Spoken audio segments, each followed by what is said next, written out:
gratidão por estar aqui.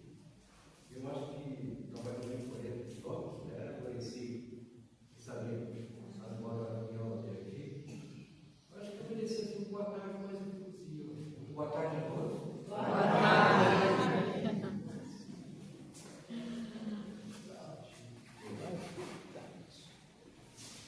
Então, sou muito grato. Tem muita generosidade do irmão convidar para a gente fazer essa troca, esse intercâmbio que é muito importante para nós. Mas qual é a diferença de quem está indo para aqui? Nenhuma diferença. Aquele que está aqui, ele não veio para ensinar, porque pouco sabe. O objetivo é a luz da doutrina, fazer a divulgação da doutrina espírita. E quem aprende primeiro é aquele que se prepara para fazer o trabalho, para depois fazer a divulgação à luz da doutrina, para que todos possam compreender o que os evangelistas nos trazem. E o nosso trabalho de hoje, como sempre, tem a fonte do Evangelho, capítulo 19, a fé que transforma, a fé que transporta montanhas. E aqui tem muita montanha, porque, né, com o Rio Osório, bastante montanha. Mas o que Jesus falou para nós? Eu vou ler um pedacinho do Evangelho, da introdução. Quando ele chegou junto ao povo, isso Mateus capítulo 17, versículo 14 a 19, ele transcreve uma fala do Cristo do que aconteceu. Ele diz assim: quando ele chegou junto ao povo, ele, Jesus, o homem aproximou-se e atirou-se de joelhos a seus pés e disse: Senhor, tem piedade do meu filho, porque é lunático e sofre muito com isso. Muitas vezes ele cai no fogo, muitas vezes ele cai na água. Eu os apresentei a teus discípulos, mas eles não puderam curá-lo. E Jesus respondeu dizendo: ó raça incrédula e perversa, até quando estarei convosco? Até quando vos suportareis? Traze-o até a mim. E tendo Jesus ameaçado, aqui fala demônio, ele já que é o obsessor, tendo Jesus ameaçado o demônio, o demônio saiu do menino e ficou curado no mesmo instante. Então os discípulos procuraram Cristo e disseram, a sós, procuraram Jesus a sós e perguntaram: Senhor, por que nós não podemos expulsar esse demônio? Por que a gente não conseguiu? E Jesus respondeu: por causa de vossa incredulidade. Pois, verdade vos digo, se tiverdes a fé do tamanho do grão de mostarda, direis a essa montanha: transporta-te daqui para lá, e ela se transportará. E nada vos será impossível.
E a doutrina espírita nos coloca de forma muito clara que Deus é amor, é bom e justo, como nos trouxe o Cristo e os evangelistas transcreveram no Novo Testamento.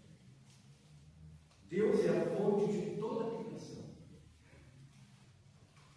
Quando a gente infringe as leis divinas, naturais, essas leis respondem trazendo dificuldades.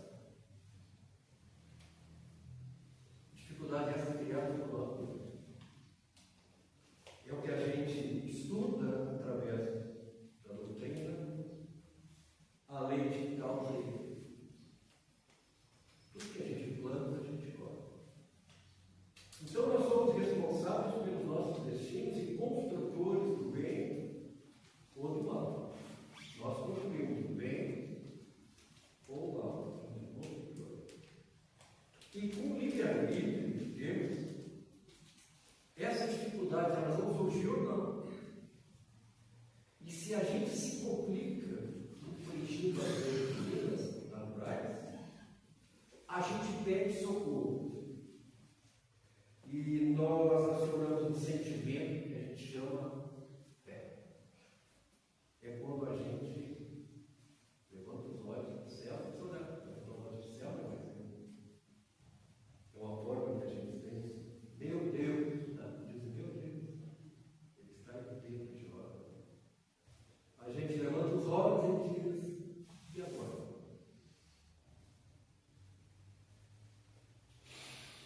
Mas o que é fé? O que a gente entende por fé? A fé é essa certeza da existência de Deus. É o sentimento da criatura com o Criador. E Emmanuel, no livro Consolador, da lição 354, ele nos define fé, dizendo que ter fé é guardar no coração a luminosa certeza de Deus dentro de nós. E ele nos mostra que a fé é mais que uma crença. E a gente confunde crença com fé. E a doutrina vem a nós esclarecer. A crença é uma forma de nós falarmos de fé, de uma maneira limitada. A crença é uma forma de falar da fé ou de fé de uma forma limitada. Mas a fé, segundo Emmanuel, e a doutrina nos traz, a fé não tem limite. Por isso, o estudo que a gente faz na casa espírita é importante para o nosso crescimento, para a nossa aprendizagem. Então, fé não é eu creio em Deus.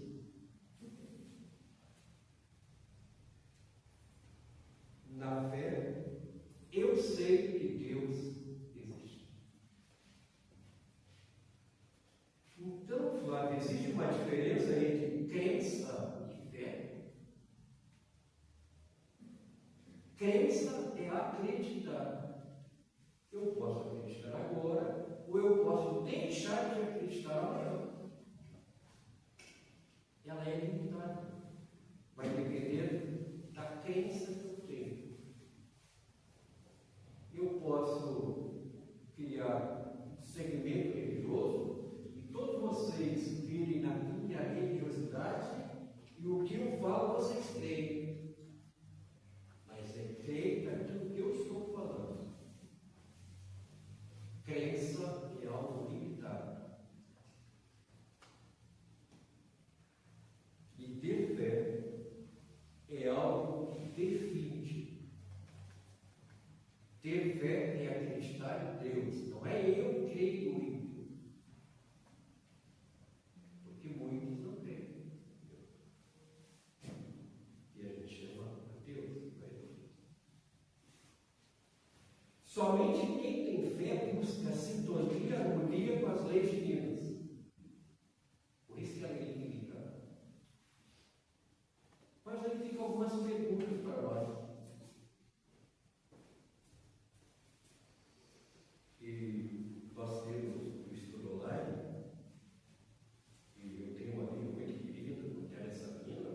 Se eu estivesse já falando essas coisas, ele falou, pode falar, explica aí, eu não entendi nada. Mas a doutrina é assim, ela nos traz esse Deus. Então nós temos crença ou nós temos fé? Nossa crença está limitada à crença? Precisamos de uma religiosidade para a nossa fé ser exercida ou exercitada? Tem muitas pessoas que não vão religião nenhuma, não vão nenhum segmento religioso, tem mais fé do lado da vida carismática. Porque elas acreditam em algo superior e eu chamo Deus e elas não aceitam que Deus é Deus. Eu tenho uma amiga que não se fala da gente, né? Assim. Mas eu tenho uma filha que não vai nenhuma religião, mas ela diz para mim assim, vai, a gente tem que tentar fazer tudo certinho, porque o universo vai roubar. Pronto, para mim já não seria nada disso. A fé é nada. A fé ensina. Nós não vamos na casa espírita, nós não vamos nem ter religioso para aprender a ter fé. Nós vamos na casa espírita porque a crença vai nos levar o que é a fé. E fé é crer em Deus. Não sei se eu estou me fazendo claro. Aquilo que nos ensina na escola religiosa é crença. Eu venho dos estudos da doutrina espírita e aqui, através da crença, me ensinam o que é ser ter fé. Entendeu? E aí alguém diz que é o facilitador, no nosso caso. Fé, claro, é acreditar em Deus. Mas eu só sei que é isso porque eu fui uma crença na casa. Eu vou entender. O que a doutrina espírita ensina como consolação na fé para o futuro? Ok, já sei o que é. E o meu futuro, como é que vai ser? Emmanuel, no livro Via de Luz, no capítulo 40, o autor espiritual ele faz uma comparação entre uma árvore e a fé, para que ele possa compreender. Ele diz assim, ó, a árvore da fé viva não brota miraculosamente dos corações. Ninguém começa a ter fé depois de 20 anos.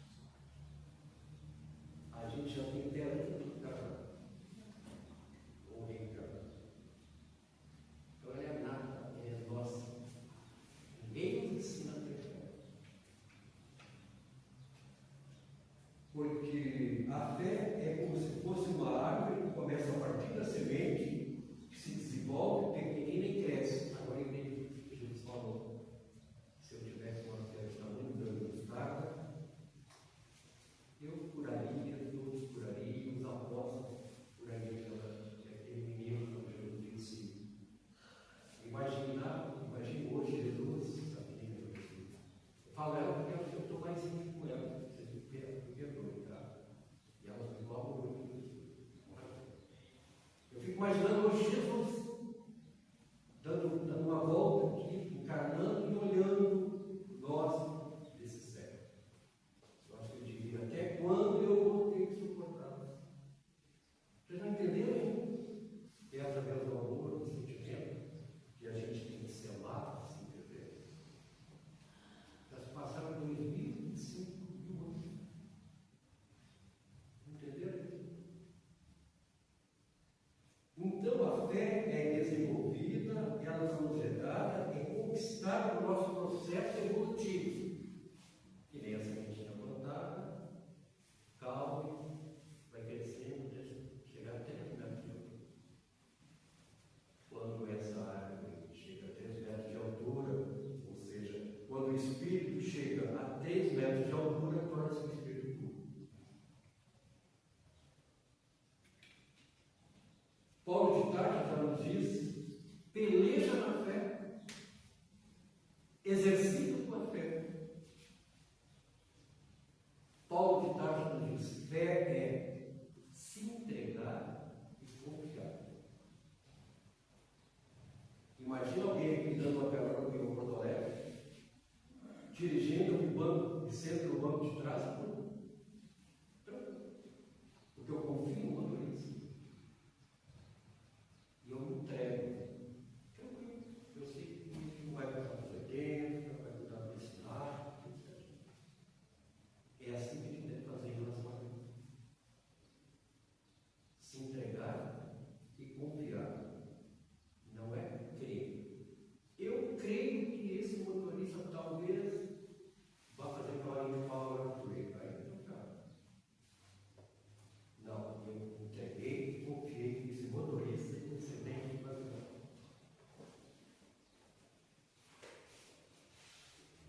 As curas, autocuras, doenças do corpo e da alma podem ser sanadas através da fé? São perguntas que a gente faz. Quando Jesus curava os enfermos, que não eram milagres, a doutrina nos ensina que não eram milagres, através do seu poder, da sua capacidade, ele realizava, curava muito, simplesmente, o que ele dizia para nós, alguém lembra? A tua fé? Ele não dizia, pode ir, eu te vou fazer todo mundo. Porque eu só fui curado, primeiro, por te merecer. E segundo, porque existe uma substância dentro de mim, uma substância divina, e essa substância é acionada de tal forma de que eu sou curado. Mas eu tenho que me entregar e confiar na acreditar, me entregar e confiar. E com isso a gente constrói, restitui todo o benefício dessa sintonia, através da cura para o outro e para nós. Todos nós somos capazes de nos autocurar. O problema é que a nossa fé é do tamanho do quê? Um grãozinho de mostarda. Afinal de contas, estamos no planeta de bênçãos e provas, porque somos imperfeitos e estamos trabalhando para melhorar. A Terra está entrando num processo de regeneração.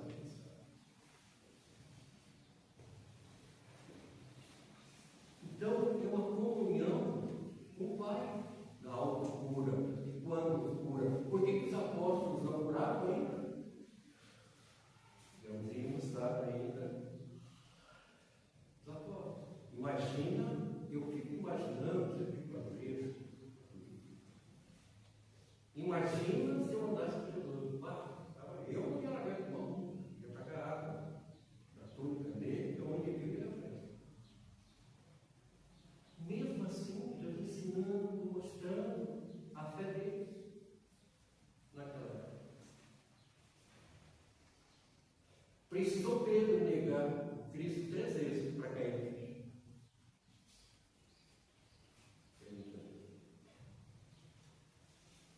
Como explicar que mesmo tendo fé, eu não consigo me curar? São perguntas que a gente faz. Na cura eventual que está passando, ou não consigo auxiliar o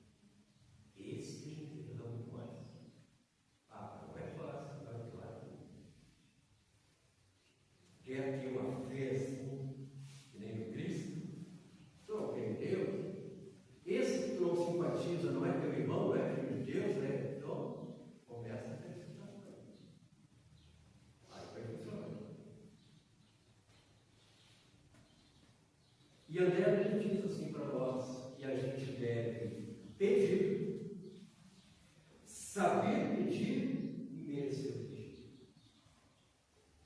É isso? Pedir é o que a gente mais faz. É normal. Saber pedir ainda a gente exclui outro. Não, esse não. Esse aí é o tempo agora. Não, mas para minha mãe, para meu pai, para meu tio, para minha esposa, para minha amiga. Não, mas para o João. Saber pedir. E ter o merecimento. Nós sabemos que nem todos foram curados por Jesus. Está no Evangelho. Aquele que tinha deficiência visual e não foi curado por Jesus, antes de Jesus curar, ele olhava para aquela ornamental e dizia: se eu curar, ele vai curar de novo todos os outros. Por isso que ele tem certo. Então, e eles aí nós temos eles, eu não entendia.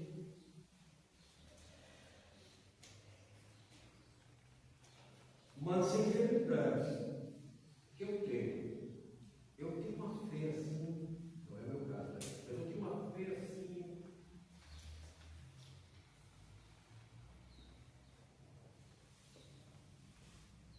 mas eu procuro tentar me curar de algo que eu acho tanto.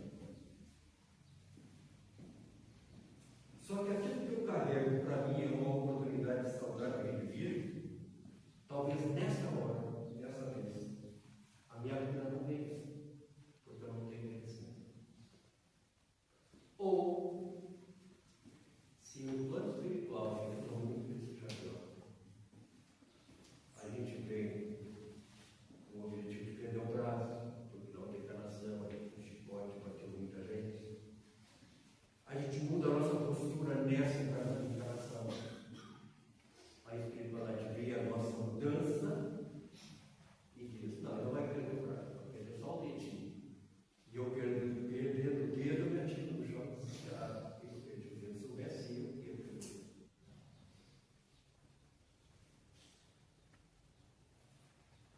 Mudando meu comportamento da nova encarnação, poderia receber a cura então agora já com merecimento.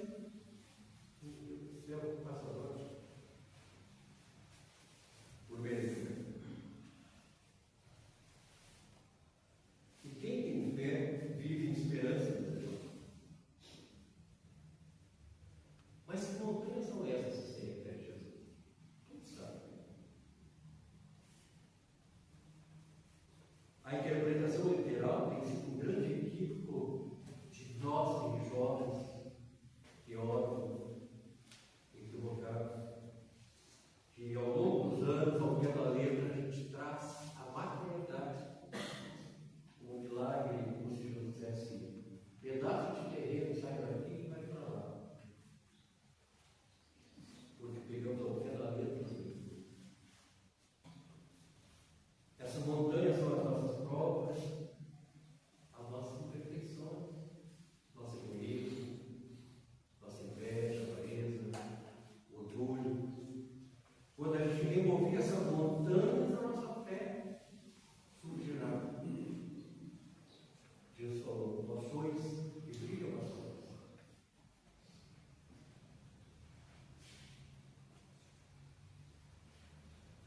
Nós somos imagem e semelhança do Pai. Somos criaturas do Criador. Se somos semelhantes em imagem, de novo a interpretação teológica, não é imagem humana, a imagem no sentido da gente se irmanar um com o outro, porque Deus é amor e nós temos que ser amor. E aí nós vamos ver Pedro, que nos mostra esse processo do seu desenvolvimento na fé. Pedro caminhando sobre as águas. Lembram dessa passagem do Evangelho? Estavam todos os apóstolos do mar, e eles olham o vulto, começam a ficar com medo, eles não têm vontade. E Pedro, apavorado, pergunta: quem é? E diz: o mar, imagina o mar, e alguém caminhando sobre as águas.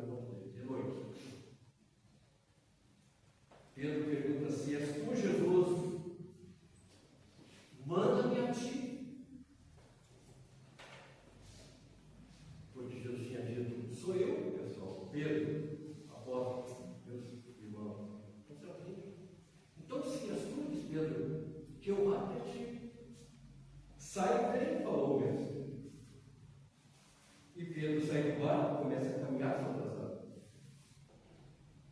Na medida que as outras batem as pernas do Pedro, ele então fica com medo e começa a afundar. E ele vai depressa e diz: Mestre, socorro! Jesus pega pela mão, levanta, o que ele diz a ele? O que ele diz para ele? Homem de pouca fé. Também não sabe. Então, fé de tamanho. Tem. Quando a água chega aos 3 metros, esse é o tamanho da árvore que começou pequenininha. Ela se desenvolve como um grão de mostarda e torna-se essa frondosa árvore. Naquele momento em que o Pedro começou a formar, Pedro era uma pequena semente, estava no seu desenvolvimento na fé, você tem noção? Quando surge algo desesperador entre nós, aqui todos dizem, a gente tem certeza. Tranquilo, eu tenho fé. Isso não vai ser tranquilo. Deveria ser assim. Porque a gente está, nossa, uma filosofia que esclarece, consola. Foi seu tempo de duvidar. Passaram-se alguns meses, Jesus reúne seus apóstolos e fala que ele vai entrar em Jerusalém e vai, o seu suplício vai começar. E Lucas escreve no capítulo 22, quando o mestre diz que ele será abandonado e traído. Pedro pede a palavra, Jesus Senhor, nunca te abandonarei. Irei contigo até onde fores, até a morte. Pedro fala para Jesus. Pedro, no seu desenvolvimento da fé, fala: nunca te abandonarei, mesmo que tenha que morrer por ti, Senhor. E aí Jesus fala: Pedro, Pedro, não sei se é claro, Pedro, os espíritos das trevas querem fazer-te tocar como o vento dobra o trigo, mas eu orei ao Pai para que a tua fé não desfaleça. E no processo da fé, às vezes, a gente parece fraquejo. Muitas vezes, ao longo da nossa caminhada. E no dia da prisão, que depois, o outro, levaram Jesus para cima e para baixo, estavam questionando Jesus. Um deles olha para ele e diz assim: tu andavas com Nazareno, ok? Não conheço.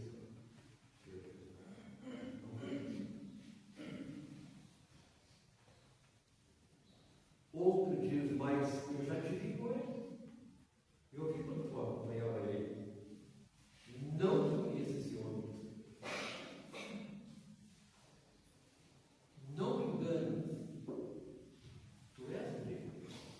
Já te vi andando e falando com ele enquanto ele dizia ensinar os outros. Diz Pedro: já falei, não conheço esse homem, até quando tenho que responder para vocês? E nesse momento eu estava. Porque naquela reunião que Jesus falou com os apóstolos, e o Pedro disse que não queria abandoná-los, Pedro, vou rezar para que Deus concorde, mas ainda hoje me negarás 3 vezes. E quando na terceira vez ele nega, o galo canta e ele nega.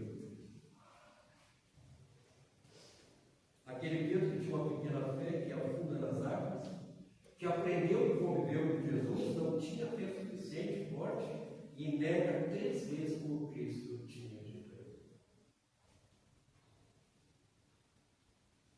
Quantas vezes a gente afunda nas águas do medo? Todos nós. Quantas vezes julgamos o aspecto da lei da fé quando a gente se submete? Mas mesmo Pedro passava um tempo se dirigindo para pregar o Evangelho, depois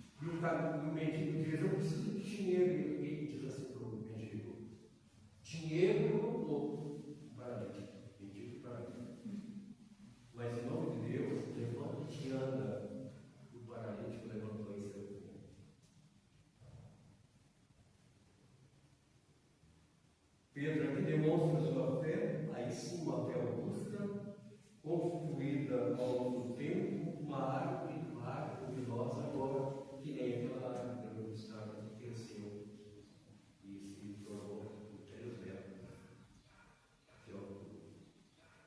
Posso ser mais 3 minutinhos, eu já estou avisando para você, não se nada.